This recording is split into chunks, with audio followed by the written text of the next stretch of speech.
কে phone দিছে? কে phone দিছে? এতবার ডেট করলাম, এতবার মিট করলাম, আজ পর্যন্ত কোনোদিন ফোন আসে না। যাকে বলতে হয়েছে শেষ আসতেছি, এখন কে ফোন দিছে?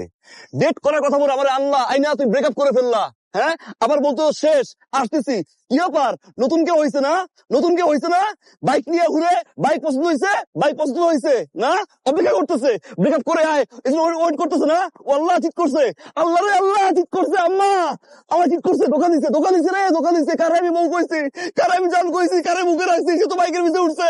তোমার এইসব কারণে আমি তোমার সাথে ব্রেকআপ করছি।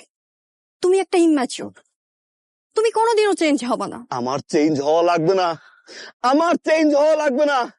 আমার সাথে রিলেশনশিপে থাকা অবস্থায় আরেক ছেলে, এই ছেলে ব্রেকআপ করতে পাঠাইছে না। এই ছেলেকে জারিফ, আজকের পর তুমি আমাকে আর কোনোদিনও ফোন দিবা না, আমিও তোমাকে ফোন দিব না।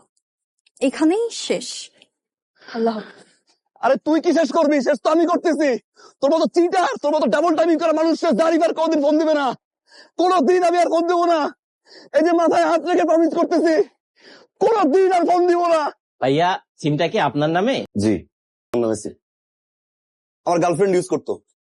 ও যখন ফোন ইউজ করতো না, তখন আমি আর ফোন কিনে দিছিলাম, সাথে সিমটা কিনে দিছি। লুকাই লুকাই কথা বলতো, ওর আব্বা আম্মা কেউ জানতো না। এতদিনের রিলেশন, এখন ম্যাচুরিটি হয়ে গেছে, বড় হয়ে গেছে, আশেপাশে অনেক ফ্রেন্ড সার্কেল তারা হয়ে গেছে। এখন আমার নানান প্রবলেম, আবার হ্যান্ড প্রবলেম, ত্যান প্রবলেম, উঠতে বসি প্রবলেম, বসতে যাই প্রবলেম, সব জায়গায় আমার প্রবলেম।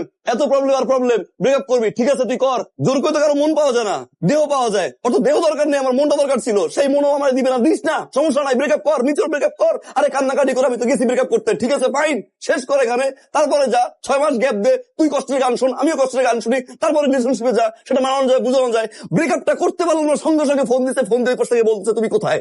তুই ধোকা দিবি কেন আমারে? চিট করবি কেন আমারে? ব্রেকআপ করে তারপরে তুই গিয়ে হাজারটা ছেলের সাথে রিলেশনশিপ নিয়েছে, আমার তো কোনো আপত্তি নাই।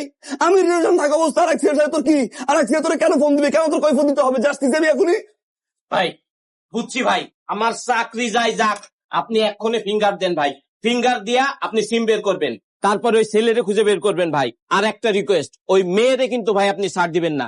দুনিয়ায় কোনো ছলনাময়ীর কোনো ছাড় নেই।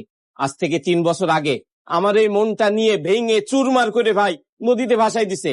এখনো পর্যন্ত আমি অরিজিৎ সিং এর গান শুনি। ভাই ফিঙ্গার দেন। বিসমিল্লাহ। এই কল দিছস না, কল দিছস। এই বাইক থেকে নামাইছস না, বাইক থেকে নামাই ড্রপ করছস, আমি ফোন দিছস না শালা।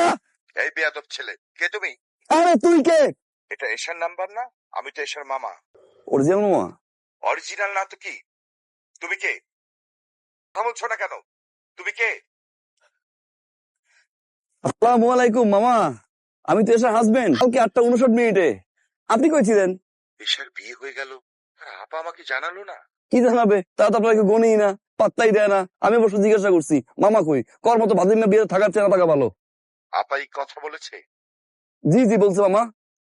এশা কই? মামা এসা তো ঘুম থেকে উঠছে, ও তো ওয়াশরুমে গেছে। এসা, এই যে তোমার আপনার নাম কি মামা? এই তুমি রাখো, ওইদিকে আমি আপার সাথে বুঝিনি, আমাকে জানালো না কি জন্যে। বুঝেন মামা বুঝেন, এরকম ফ্যামিলিতে সম্পর্ক থাকার চেয়ে না থাকা ভালো মামা।